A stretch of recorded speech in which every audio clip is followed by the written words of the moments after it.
की जय, बोलो साचे दरबार की जय, श्री नगली निवासी भगवान की जय, बोलिए श्री स्वामी जी महाराज की जय।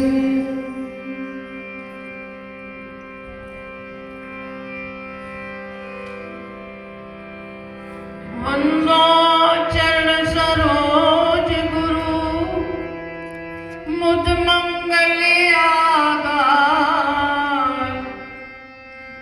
जैसे वत नर होत हैं, भवसागर से पार।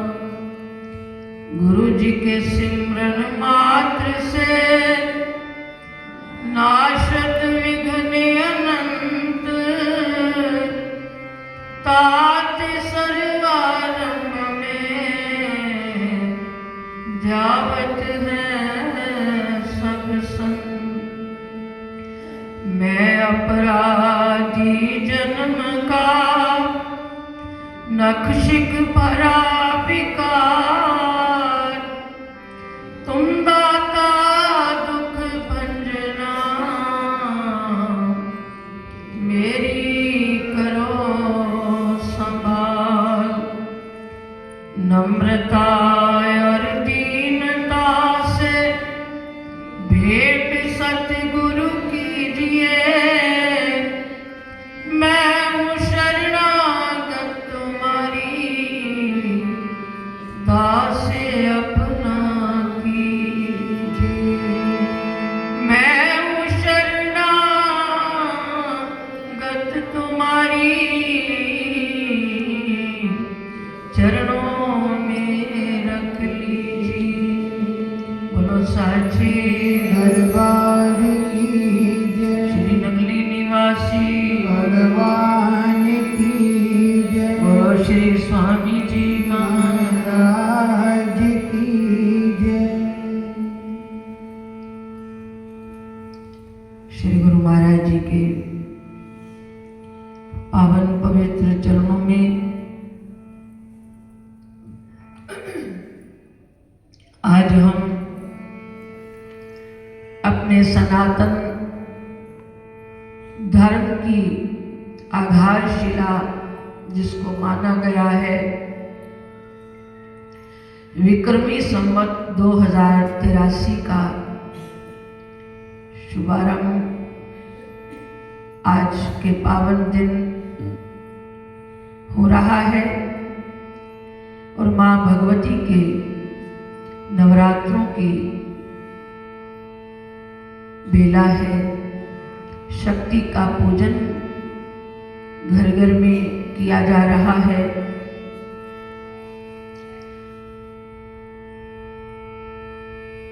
शायद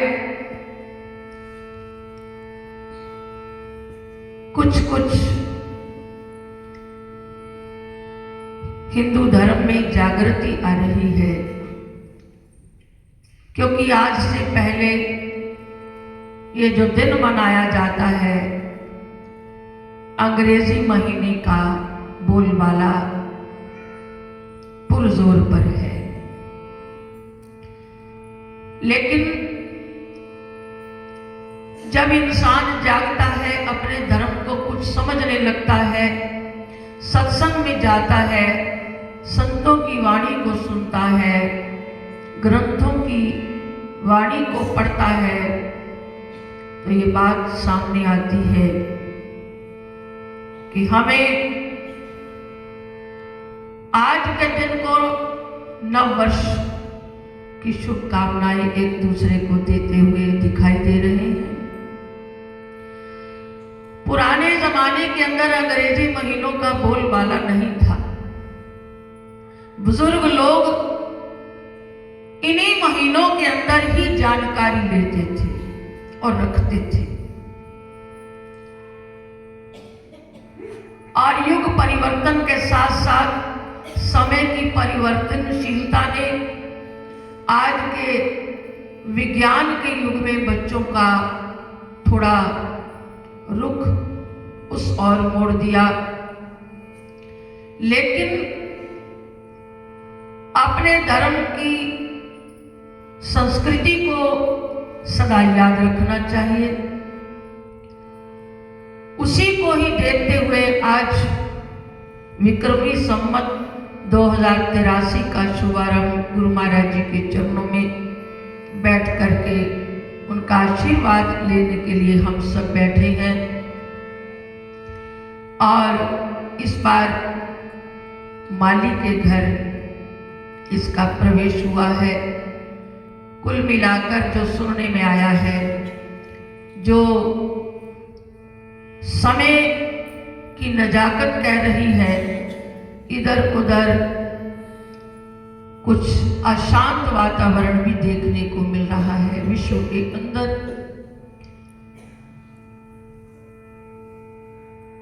और हमारे शास्त्रों का, हमारे ग्रंथों का ये इशारा है कि समय आएगा और इस समय की नजाकत कह रही है, जो परमात्मा का सिमरन करने वाली पवित्र आत्माएं हैं, उनका ही बचाव होगा। अपने अपने कर्म को देखना पड़ेगा। आज अगर कहूं तो कबीर साहब का ये श्लोक आप याद कर लीजिए। पुराने जमाने के अंदर माताएं चक्की चलाती थी। कबीर साहब ने उस चक्की के दृश्य को देखा। उनके मुख से ये वाणी उच्चारण हुई, चलती चक्की देख कर दिया कबीरा रोए, दो पाटन के बीच में साबत बचा ना कोई। कबीर साहब ने कह दिया उस चक्की को देख करके, चक्की चल रही है और वो माता जो उसमें दाने डाल रही है वो पिस रही है। कबीर साहब, अब वो बात तो दाने की है, दृश्य तो दानों का है, पिसना तो दाने का हो रहा है। लेकिन संत जब हर एक दृश्य में सत्संग की बात जोड़ते हैं,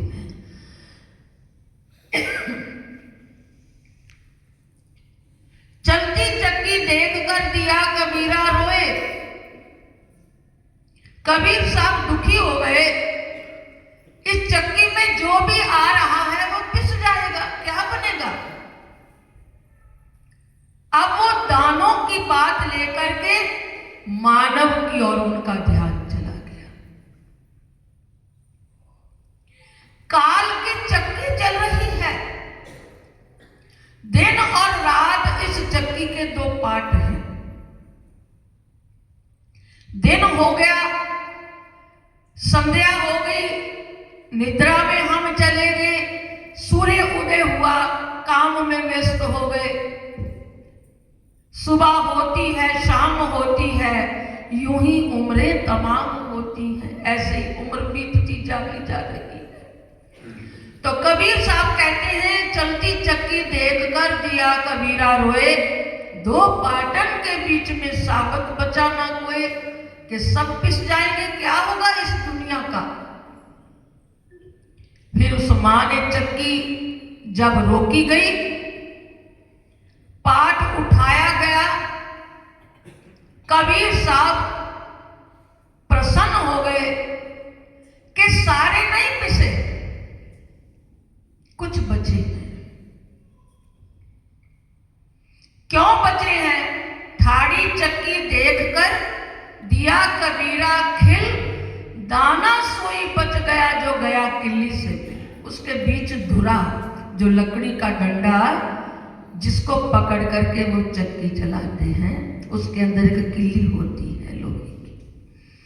तो कबीर साहब उस चक्की का दृश्य देखकर हमें कह दिया कि जब चक्की रुकेगी, ठाड़ी चक्की देखकर दिया कबीरा खिल, दाना सोई बच गया जो गया किल्ली से मिल। कुछ दाने खिसकते खिसकते उस धुरे के साथ हो लिए, वो पिसने से बचे।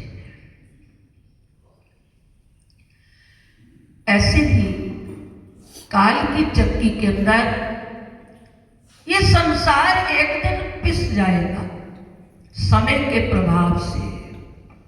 हर प्राणी पर समय का प्रभाव होगा, हो रहा है, लेकिन कौन बचता है, कौन बचेगा? ठाड़ी चक्की देख कर दिया कबीरा खिल, दाना सोई बच गया जो गया किल्ली से मिल। किल्ली कौन है? वो परमात्मा का नाम जो इस धरती और जमीन आसमां को बिना किसी खंभे से लेकर खड़ा है। वो कौन है?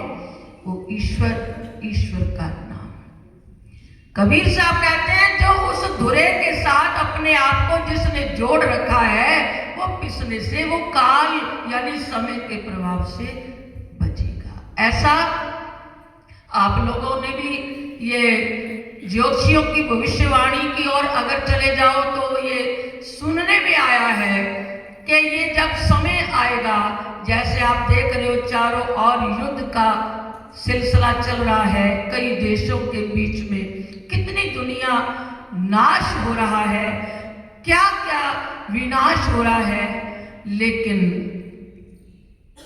समय की बात है, ऐसा ज्योतिषियों का मानना है कि उन सब में भारत देश बचेगा और भारत में भी वो लोग बचेंगे जो भगवान का नाम लेने वाले। बात तो कबीर साहब ने जो श्लोक युगों पहले कह दिया वो उसका अर्थ बस यही है। कोई कोई योगी बच गया पार ब्रह्म की ओट, चलती चक्की काल की पड़ी सभी पर चोट। कौन बचेगा? जो परमात्मा के साथ जुड़ी हुई कोई पवित्र आत्मा, उस पर समय का प्रभाव नहीं पड़ेगा। आपने एक कथा कई बार मैंने लगता है सुनाई होगी, समय के प्रभाव के ऊपर एक बात आती है। एक बार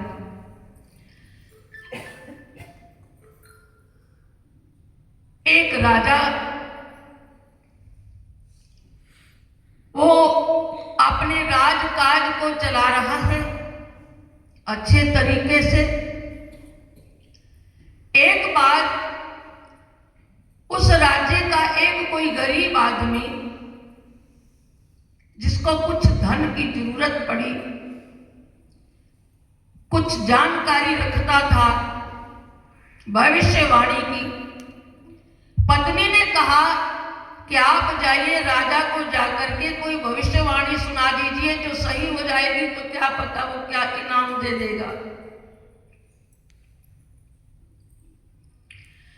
कहते हैं कि वो व्यक्ति जब गया, रास्ते में एक फकीर बैठा है, तपस्वी बैठा है, उसकी शरण में जाकर के नतमस्तक हुआ।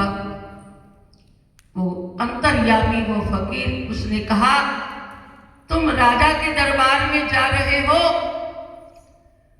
तो उसको कहना अब की बार बारिश होगी, और कहते कि वो बारिश का भविष्यवाणी लेकर चल दिया और मशके पानी की भर के ले गया। राजा के दरबार में पहुंचा, जाकर के भविष्यवाणी दी कि महाराज अब की बार बारिश होगी। वो सच हो गया, बारिश आ गई। एक एक करके एक बार उसके मन में आया कि अब दूसरी बार जाऊं तो क्या लेकर जाऊं, क्या जाकर भविष्यवाणी दूं। पत्नी ने कहा जाओ। अब फिर वो उस फकीर के पास गया, उसने कहा उस राजा के दरबार में जा रहे हो तो जाकर कहना अब की बार अग्नि बरसेगी। अब वो अग्नि का प्रमाण लेकर चला गया। समय के प्रभाव की बात है, तीसरी बार जब जाता है तो कहता है महाराज भविष्यवाणी, और तीसरी बार उसने सोचा कि अब की बार संत कहीं ये जो मेरे को बार बार भविष्यवाणी दे रहे हैं और क्या पता ये इनकी मौज अब किस तरफ चली जाए। तो जा करके वो संत के लिए वो उसने जाकर आवाज दी महाराज अब की बार आपके राज्य में बहुत अच्छा माहौल रहेगा, चारों ओर खुशियां होगी। वो संत के लिए मिठाई ले गया। तो यानी इस कथा के अंदर ये प्रमाण आता है, जब उस भक्त ने मन के अंदर ये विचार किया, जब समय का प्रभाव, जब पानी का भविष्यवाणी दी तो मशके पानी भर के ले गया। आग के लिए कहा तो अग्नि का कुछ प्रमाण दे दिया, लेकिन जब बोलबाला चारों तरफ खुशियों का बताया तो गुरुदेव के लिए वो प्रसाद ले गया। फकीर ने कहा, देखो ये समय का प्रभाव है। जब तुम्हें समय पानी का प्रभाव कहा तो तुम पानी का लेकर आ गए, जब अग्नि का कहा तो अग्नि लेकर आ गए। अब जब तुमने मिठाइयों की भविष्यवाणी दी तो यानी मेरा कहने का अर्थ, समय का प्रभाव हर जीव पर होता है। और आज का समय ये कह रहा है कि जो कोई जितना प्रभु के चरणों में जुड़ेगा वो इस काल के प्रकोप से बच पाएगा। उसके लिए करना क्या है? आज युग ऐसा चल रहा है, विज्ञान के युग के अंदर बड़ा आसान साधन मिला है। जो काम सतयुग त्रेता द्वापर में कठिन था, कलयुग के प्राणी के लिए तो बहुत सहज और सरल कर दिया गया। क्यों? गीता में भगवान कृष्ण कहते हैं, अर्जुन इस युग के अंदर जब जागो तब सवेरा हो। जब जाग गए, अब जागने के लिए तो हमें सत्संग के अंदर आना पड़ता है। रोज आते हैं, जगते हैं, फिर गाफिल हो जाते हैं। तो ये आज का समय हमें कह रहा है, समय जैसा चल रहा है उसके प्रकोप से हम सब बचना चाहते हैं। अपने कर्म को देखो, कर्म अच्छा करो, प्रभु के नाम से अपने आप को जोड़े रखो, क्योंकि नाम प्रताप जैसे हर वस्तु का अपना एक प्रभाव होता है, नाम प्रताप क्या है? नाम के प्रताप से ही एक आपने श्री रामचरितमानस में ये प्रसंग सुना है। गौतम ऋषि की पत्नी अहल्या, पति से श्राप मिलने पर पति ने जब श्राप दिया कि जड़ हो जा, वो जड़ हो गई, लेकिन जड़ से चेतन कब बनी? जब राम के चरणों का स्पर्श मिला। अर्थात ये एक आस्था की बात है, श्रद्धा की बात है। अपने सद्गुरु के चरणों में, अपने राम के चरणों में ऐसी आस्था कि जिसने राम के चरणों का मात्र स्पर्श होने से वो जड़ नारी चेतन हो गई। हमारी जड़ बुद्धि चेतन हो जाएगी जब उस नाम के प्रति हमारी ये श्रद्धा होगी, आस्था होगी। तो आज चैत्र मास, नया साल का आप सबको बहुत बहुत शुभकामनाएं देते हैं। और आइए गुरु महाराज जी के चरणों में प्रार्थना करें, हे प्रभु सबके जीवन में खुशियां आए, सबके जीवन में तंदुरुस्ती रहे, सबके जीवन में। क्यों? सबसे बड़ी बात, यहाँ पर आकर बात खत्म कर दूं तो सही होगा, सारा संसार सुखी हो। हे प्रभु कृपा रखना, सब पर अपना आशीर्वाद बनाए रखना। आइए इसी भाव को लेकर गुरु महाराज के चरणों में